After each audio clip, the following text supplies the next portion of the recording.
Good morning, I'm Chief Bernadette DiPino with the Sarasota Police Department. I'm here to give you a briefing on an officer-involved shooting that occurred last night here in the city of Sarasota around the 2350 block of Central Avenue, which is in Newtown in Janie's Garden. A little bit before 1 a.m., two of our officers that were on duty in uniform were doing some proactive patrol in the area, and they noticed a suspicious vehicle. When our officers approached the vehicle, one of the officers approached the vehicle, and the other officer was at the back of the vehicle. It's a preliminary investigation. It's ongoing at this time. We're still gathering a lot of information, so I don't have a lot of information to give to you at this time because it is ongoing and active. But what we've been able to obtain so far is that one of our officers, as they were approaching the driver's side of the vehicle accelerated towards where the officer was. The officer felt like they were in danger. They withdrew their firearm, shot a number of rounds into the vehicle, striking actually two individuals that were in the vehicle.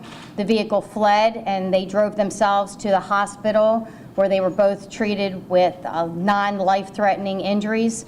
Both of our officers that were involved in the incident, Officer Brandon Vermillion and Officer Jonathan Torres, both received minor injuries. They both were looked at and were released. And Officer Vermillion has been put on paid administrative leave, which is per our normal policy. And Officer Torres has also been given a few days off.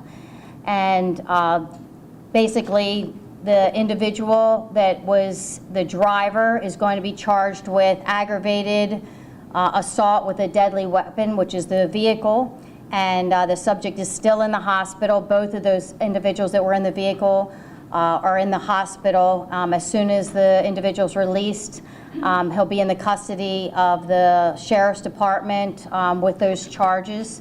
There were actually 3 people in the vehicle. We're processing the vehicle, we're processing the scene where the shooting took place, and we also canvassed the area to try to find other evidence related to this case. The subject that's going to be charged, that was the driver of the vehicle, is Jeremy Trebles Jr. He's 18 years old. And I will open it up for any questions. Was Jeremy shot?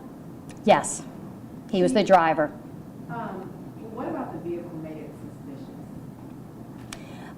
I can't answer that. I just tell you that's what the officer said. I can only assume that it was about 1 in the morning in the middle of a parking lot with the engine running, and the officers approached it just to take a look to see what was going on inside, which is pretty normal routine as police officers when you're proactively patrolling a neighborhood and you're in a community which most people are sleeping, and you see a vehicle that's running and it has 3 people inside of it.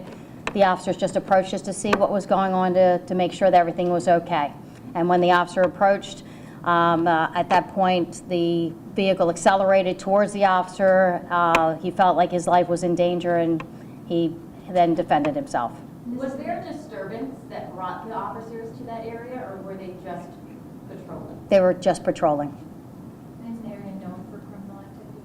No, I wouldn't say Janie's Gardens is known for criminal activity. It just, our officers are out proactively at almost 1 in the morning, making sure the community is safe and making sure that they're looking out for the people that are in the community. So the officers were patrolling in that area, and when an officer's on routine patrol, they're looking for wanted subjects. They're looking for individuals that could be involved in criminal activity or trying to break into vehicles, or that are, trying to break into businesses within the area. That's what police officers do during those hours. Just to clarify one point, did one or both officers fire? At this time, 1 police officer, the officer that was approaching the driver's side. Officer Vermillion is the only officer that shot. Were there any weapons recovered from the vehicle or on the suspects? I can't say what has been recovered from the vehicle because I don't know at this time, but we have recovered evidence in the area, and I'm not prepared at this time to speak upon it until we determine who owns the items that we found that were in the area. Was there call for trouble? It was the vehicle was it was like an SUV. So we found it was a rental vehicle. Did they live in this area? Did What's- they live in Janie's Garden? I don't know that. The third person wasn't injured? No, the third person was not injured. Do you think the two passengers will face any charges? I don't know at this time. It'll depend on what we find within the vehicle, and if we're able to connect some of the items that we found with the individuals in the vehicle, they may face charges, but not the aggravated battery. That's only the driver, because he was in control of the vehicle that swerved towards and attempted to hit and actually ran over the foot of our police officer. Can you say talk a little bit about? Hold on one second. I'll take yours, and then I'll get your Thank question. you. You got it. Can you say where the suspects were shot? I don't know the exact locations. What I was preliminary told was at least in the shoulder of the driver, and I don't know where the other individual was shot. But it's my understanding that they're non-life threatening at this time, and they're both still at the hospital. Yes. Can you talk about the dangers that your officers face when you would not think of a car as a deadly weapon, but kind of talk about some of the dangers that they face just even approaching cars on a daily basis? Well, law enforcement, both weapons, guns, knives, those are things that we typically think of that are dangerous for police officers to confront, but so are vehicles. They're heavy, they can kill you if they run over you, and in this case, that's what I believe the officer was facing. It's a dangerous job in law enforcement. Unfortunately, we've had a pretty challenging week in our police department, and we're facing some pretty serious things that are happening within our community, and I'm really concerned about the level of violence that's going on within our community. And as this investigation goes on, we're going to be looking at seeing who is connected with who and whether drugs are involved, weapons are involved. We know that we have individuals that are wanted. We still have a attempted homicide suspect that we're looking for within our community that we're hoping that our community will try to help us identify, who shot 2 women point blank, basically in the head. And so I'm concerned about these things. So I'm proud of our officers that go out every single day and night that are proactively looking for individuals like the individual that was the attempted homicide suspect, that are engaging with cars that are suspicious. In law enforcement, there's a lot going on, a lot of criticism of law enforcement and our handling of certain things. And I can tell you that our officers are out there making split-second judgments and decisions, and to be able to protect themselves in situations like this, it takes a lot to be proactive as a police officer. So I'm proud of our officers that they're out there still looking for ways to keep our community safe and protect the citizens in Janie's Garden and Newtown and the entire city of Sarasota. So the officers know the risks. They're willing to take those risks. I have to tell you, getting a call at that time in the morning and hearing that our officers are potentially injured seriously. Luckily, they were minor injuries that are involved in an officer-involved shooting. Again, the second one we've had in a little over a week. Is very concerning for me as a chief, and I'm going to be asking our community to please cooperate with us if they know anything, see anything, especially when it comes to a lot of the drug activity, because I'm concerned some of the things that we're seeing has to do with rivals about drugs and weapons and that kind of violence. So thank you for that question. Do these guys have a prior arrest? Yes, Mr. Trebles does have a prior drug arrest for cocaine that's pending. He has one that was from January of this year that's a pending case, and he is the charges are going to be as soon as he gets released from the hospital. The probable cause affidavit is over at the sheriff's office at the jail waiting for him once he gets released. Yes, Isabel. After today's shooting, justified or not, and after what's happened in the last week, there's been some tension between the Sarasota Police Department and some members of the Black community, saying that they feel like they're not being treated fairly, that they're being silenced, specifically by you. How do you respond to that? There's actually there's no animosity with the police department in our community whatsoever. There's some individuals, I understand, some organizations that have said those things, and it's quite frankly ludicrous. I meet with our community regularly. We've had many, many community meetings. We engage with our citizens. Community policing is our philosophy, ambassadorship, meeting and dealing with citizens in our community.